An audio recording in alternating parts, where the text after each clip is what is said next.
Back on the record, all counsel and parties are present, and I've been advised by Deputy Scott that the jury has reached a verdict. And so before we ask the jury to return and publish that verdict, I have to advise everyone here in attendance today that I know many of you have been here for a significant time, some of you for every single day of trial, and waiting for this verdict. However, we can't have any kind of emotional reaction to this, anything that would be audible or disruptive to the proceedings. And so I would ask each of you to look internally and think for yourself if that is something you're going to be able to handle and control. And if you cannot, go ahead and step outside now and you can watch it on our live stream. Otherwise, I have instructed our deputies that they are to immediately escort anybody out of this courtroom should they cause any kind of outburst or disruption. So with that, if we could retrieve the jury. Members of the jury, I've been informed by Deputy Scott. The judge announces that Deputy Scott has informed him the jury has reached a verdict. The judge then asks the foreperson to identify themselves by juror number. Juror 15 responds. Okay, and have you reached a verdict? Yes. And was it unanimous? Yes. And was that verdict form filled in, signed, and dated by you? Yes. All right, if you could hand that to Deputy Scott. All right, ma'am, I'm now handing you back the jury form, and now we have to publish that into the record. And so you can remain seated, but if you would read that verdict aloud. In the Superior Court of Fulton County, State of Georgia, the State of Georgia versus Anthony Jared McCoy Jr. The verdict reads as follows. As to count one, violation of the Georgia Street Gang Terrorism and Prevention Act, we, the jury, find the defendant guilty. As to count two, violation of the Georgia Street Gang Terrorism and Prevention Act, we, the jury, find the defendant guilty. As to count three, murder, we, the jury, find the defendant guilty. As to count four, we, the jury, find the defendant guilty. As to count five, felony murder, aggravated assault, we, the jury, find the defendant guilty. As to count six, felony murder, aggravated assault, we, the jury, find the defendant guilty. As to count seven, felony murder, criminal damage to property, we, the jury, find the defendant guilty. As to count eight, felony murder, possession of a firearm by a convicted felon, we, the jury, find the defendant guilty. As to count nine, felony murder, possession of a firearm by a convicted felon, we, the jury, find the defendant guilty. As to count 10, felony murder, possession of a firearm by a convicted felon, we, the jury, find the defendant guilty. As to count 11, felony murder, possession of a firearm by a convicted felon, we, the jury, find the defendant guilty. As to count 12, aggravated assault, we, the jury, find the defendant guilty. As to count 13, aggravated assault, we, the jury, find the defendant guilty. As to count 14, criminal damage to property in the first degree, we, the jury, find the defendant guilty. As to count 15, possession of a firearm during the commission of a felony, we, the jury, find the defendant guilty. As to count 16, possession of a firearm by a convicted felon, we, the jury, find the defendant guilty. As to count 17, possession of a firearm by a convicted felon, we, the jury, find the defendant guilty. We are back on the record. All parties in counsel are present, and counsel have indicated that they are ready to move on to a sentencing hearing, the jury having returned a verdict of guilty on all counts. And so I turn first to the state, and I would ask Ms. Green from the outset if you could just tell me the state's recommendation globally and count by count, and then present any argument or evidence in aggravation that you wish to present. Pursuant to the statute, the state has given sufficient notice on the record to the defense prior to the commencement of trial of 3 prior certified convictions, and the state also allowed the defense to inspect those certified convictions prior to the commencement of trial. The state intends on entering State's Exhibit 502, which is the 3rd certified conviction out of Floyd County. All right, let me pause you there. Any objection to State's Exhibit 502? Can I see it for a second? Floyd County. Yeah, there you go. And so as the court requested, the state's recommendation is the maximum on all charges. State believes that is life without the possibility of parole plus 65 years. If we was to go through them individually, The judge methodically reviews each count before the court. On count 1, violation of the gang statute, the maximum penalty is 20 years. Count 2, 20 years. Count 3 and 4, both charges of murder, carry sentences of life without the possibility of parole. Count 5 also holds a life without parole sentence, but it is vacated by operation of law. That same ruling applies to counts 6 through 11, each corresponding to charges of felony murder. count 12 of aggravated assault would merge into count 3. Count 13, aggravated assault, it would merge into count 4. Criminal damage to property, while the felony murder vacates, criminal damage to property can be sentenced on, and the maximum to criminal damage to property is 10 years. Possession of a firearm during the commission of a felony, the maximum is 10 years. Possession of a firearm by a convicted felon, the maximum is 10 years. And possession of the firearm by a convicted felon under 133 is 15 years. And it's my understanding that he can be sentenced on the 15-year 133 And so and counts, the during. so you and counts 15 and 16 merge into count 17. 15 and 16 merges into 17. All right. Do you want? Any other evidence, argument? Yes. In addition to that, Your Honor, while I understand that the prior acts that Mr. McCoy committed did not come into evidence at trial, I believe I can argue them briefly, very briefly, in aggravation evidence. The two convictions that I wanted to bring in at trial, well, specifically the one, there's really one, it's the Floyd County conviction. Yes, Which exhibit would that be? I believe it's the one I just handed you, the 502. The reason why that one is the one that I wanted to bring in is it's trafficking drugs into the Floyd County prison. When you heard the testimony of Manson, Gangster Disciples, that's where they dominate in the prison system. And McCoy coordinated that act in transporting those drugs, a very layered conspiracy to have the drugs transported to the jail and then those packages removed from a container and then shipped into the jail. He worked with multiple prisoners. He is influential. He does have status. I'll give him that. But that's important. Those pictures showing off in jail, he wasn't a nobody. Sorry. Okay. No, okay. a question on that. On that exhibit, and I forget the number, but there was a phone seized while he's in custody on this case. Did you have a approximate date when you believe that picture was taken? I'm not saying one has to do with the other. I'm just basically saying, oh yeah, May 31st, 2023 is the date. So what was he in custody for at that time? I believe in June 3rd, 2023, a Fulton County conviction, Clayton County conviction. Thank you. I believe this was his attorney on that case. So that is really the main transaction that I wanted to bring in. If the court would have denied all those transactions, I really just wanted that Floyd County one. And so it's the only one I wanted to talk about as it relates to Mr. McCoy's influence and status within the gang. And with influence and status, you don't get out of the gang. He will continue to associate himself with the gang and with that commit further crimes. And that's all I have as far as aggravation. And so now I would ask if the state will be allowed to have brief victim impact statements. I know we have 8.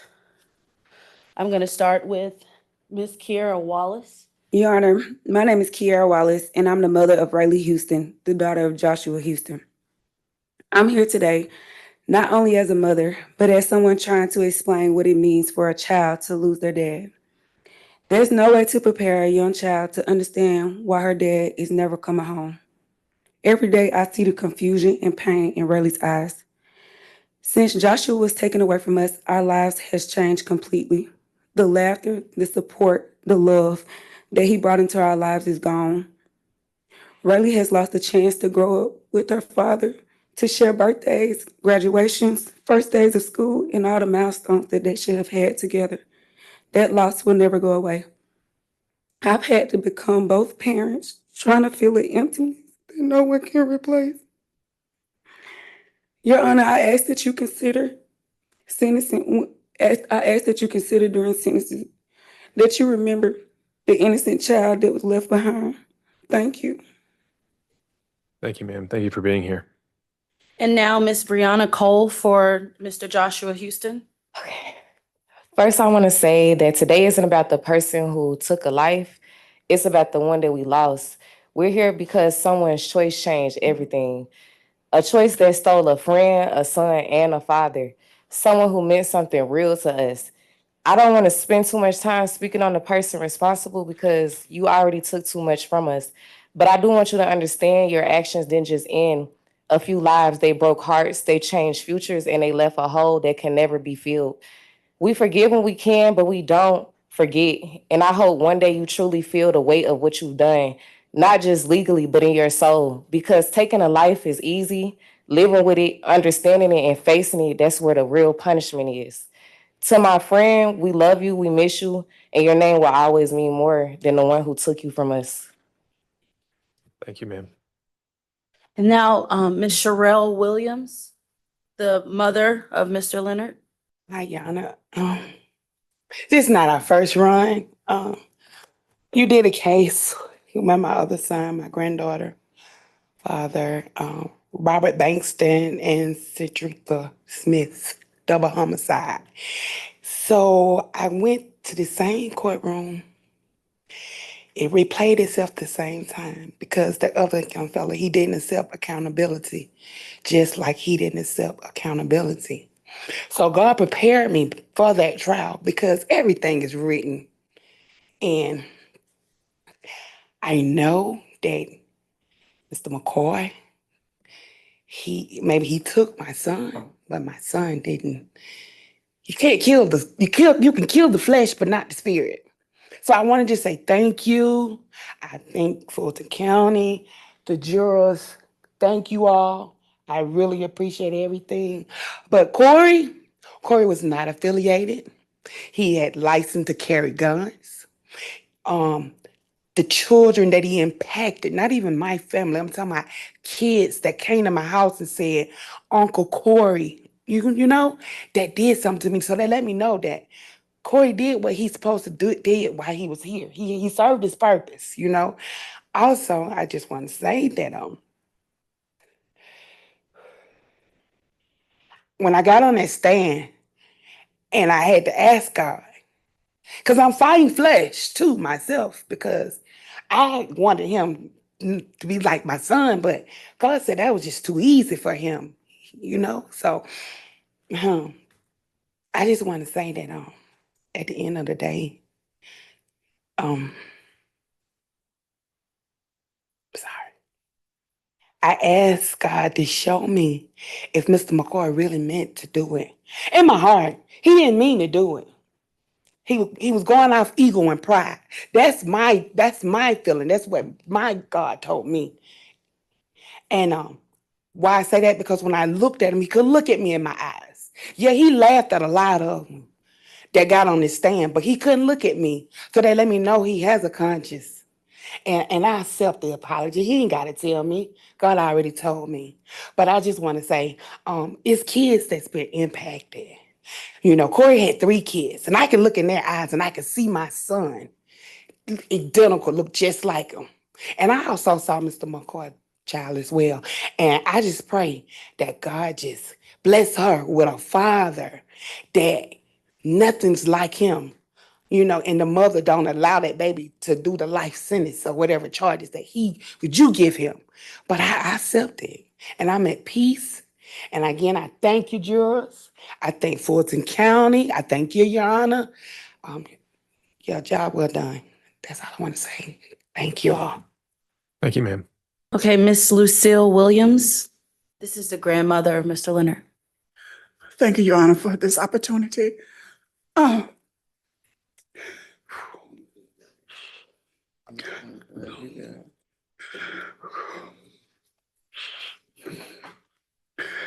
I just praise and thank God how He kept our family together. And I praise and thank God how I kept him. I raised him and raised him in church. And he used to be my drummer in my church. But God used him to touch other kids and mentor to them. And he loved his kids. He showed them how to respect people. And he would take them on vacations. And I mean, whatever. He was there for his kids. And he showed other kids. And plus, he was a mentor to other kids. And I just thank God that he didn't die in vain. And I just thank God. I prayed and I asked God. I asked him, I said, Lord, he have taken 4 lives is gone. Mr. Houston and Corey. Corey, 3 kids. And the 13-year-old, he's having some little problems. The 3, the 5, and the 7, they still ask questions to their mom, and they haven't gotten over it. Then I think about Mr. McCoy. His life is gone, and his daughter is gone. But I said, Lord, I forgive him. But I asked the Lord to use him in the present, that he would turn his life and repent to God, and that he would mentor or talk to others to spread the word, God's word, where others in there can be saved. And that's all I have to say. Thank you. Thank you, ma'am. All right, and now Tanika Thrift. Good afternoon, Your Honor.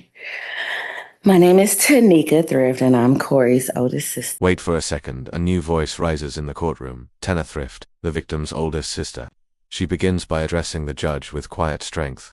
Her words are heavy with loss, yet controlled with dignity. Tenno explains that even if given the chance, she would not speak to the man who took her brother's life. In her view, their family has already given him too much of their time. Instead, she chooses to speak to the court and to her family. She recalls one of the pieces of evidence, a video showing the defendant being little-manned. You can also see him gesturing at them to stop. If you knew Corey, you knew that voice from anywhere. He didn't keep up a lot of mess. He stayed out of the way. He was a cool little brother. He was just a fun guy. He wasn't in a gang, but he had a gang of friends. His family were all hurt, but the deepest hurt, like his mom said, are in the children. His kids miss their daddy. My kids miss their Uncle Corey. My nieces and nephew miss their Uncle Corey. My little sister misses her big brother. He was a kid at heart anytime he was around them. He had a soft spot for his 4 sisters, and we had a soft spot for him. He was taken from us, and we will never be the same. My favorite picture of my brother, he's in Jamaica holding a glass of his favorite drink, and we all know what that is. He's holding it up as he's giving a toast. Today, I'd like to think he's giving that toast to the jurors for sitting here for a week for him and in honor of his friend Polo. I'd also like to think that he's given that toast to DA Green for fighting on his behalf and for taking her time to research and solve this case for his family. I'd like to think that he's given that toast to all of the witnesses, even the ones who didn't want to speak up. We knew what you meant without you even saying it. And a toast to Detective Principe for doing what he said and bringing this on home like he promised. And I'd like to think he's given that toast to you, Your Honor, for upholding the law and handing down the maximum, most appropriate sentence for Corey and Joshua's murder. My family also thanks you all and know that you guys will make the right and only choice there is. Thank you. And then Welton Beck is this younger brother of Mr. Leonard. I ain't gonna lie, I just had adrenaline walking up here. What's up, Judge? All right, boom. Yes. All right, my brother, he's a love guy. I ain't gonna lie. I made a promise I ain't gonna come up here and cry because that's what my brother was. He a man. He stood up first. You know how I feel to lose your dad in 2021 and your big brother, the father figure, and he passed? Now, you gotta try your best to be that father figure to his son, the 13-year-old one and the 5-year-old one. It's hard. But I got courage. I'm gonna stand up here today and I'm gonna talk about my brother. My brother, he's the GOAT, man. He Corey, he Dan, you know? I find it crazy that I got to stand up here and wear this necklace of his body, where the jury, where I had to clean off his blood so he can wear it at his funeral and I can wear it on my wrist, where I got to have this tattoo on my brother date and death date. See what I'm saying? But I'm going to be that guy to lift my head up and show y'all I'm strong. And Teasy, I forgive you. Don't look fast. Don't look at the judge. Look at the judge. I had to let him know that I'm a man, because that's what I'm forced to be. And that's okay, because that's what's God planned. Y'all keep y'all head up. It's okay.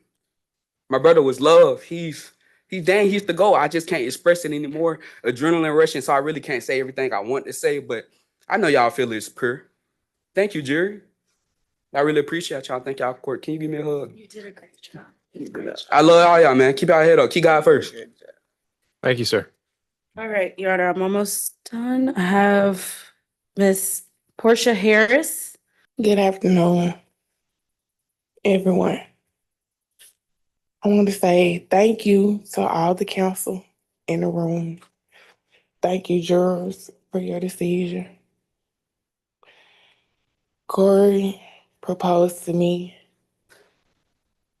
in front of thousands of people on the stage. I never got a chance to wear my dress to my wedding. I wore a white dress to my funeral, his funeral.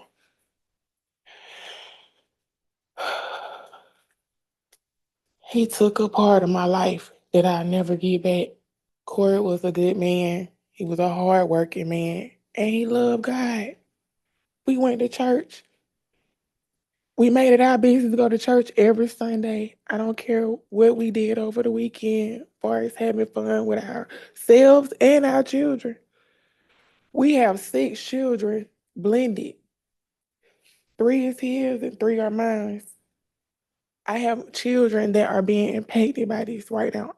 All 6 of our kids are going through things right now because he's gone. I have a child that has thought about leaving this world since he been gone. I suffer from PTSD since he been gone. He loved God and he loved to have a good time. He was a hardworking man. He worked a full-time job and also had his own job on the side. Corey was a blessing to me. And he always told me to hold my head up. So moving forward, I have to hold my head up and keep living life and still check on his 3 children. And I still have to mother my 3 children. I love him with all my heart. And I also love his family as well. This has totally affected me. I'm very unstable. We lived together for 3 years. I breathed and ate with this man for 3 years. My finances and everything. I'm just trying to figure out life again and how to rebuild because I have been totally unstable this last year and a half. Thank y'all so much once again. And I have nothing to say to someone. I have nothing to say to no one else in this room. Thank you, ma'am. And that would conclude the victim impact statements, Your Honor. Anything further on the part of the state? Nothing else for the state. Mr. Cowan. Your Honor, I realize that the court's left with very little discretion in this matter when it comes to sentencing. We, just for the courts, so the court will know, Anthony has 5 children between the ages of 1 year old and 12. He actually was employed, and I know this during the time that I knew him, and since 2021 or so. Worked for a construction company. He was a machine operator. He could have continued to do that, I'm sure. He's 32 years old now. He graduated from Riverdale High School in 2011, I believe. His mom was here during most of the trial. She's heartbroken. I know some of his siblings were here, and I understand his father was here, although I didn't see him. It's a bleak and long sentence, no matter what, bleak prospects for my client. I'd ask the court to exercise any discretion that the court can, but of course, we understand that that's limited. All right. Thank you, Mr. Cowan, and thank you, counsel, for the work you both have put into this case. Just first say and thank those here in the gallery in attendance for this trial on both sides, including those that are no longer here. And clearly it showed that this is an important case in all aspects, and the stakes are so high. And I want to express my sympathies to the family, and it's very clear to me that that your loss is not one that this trial can ever replace.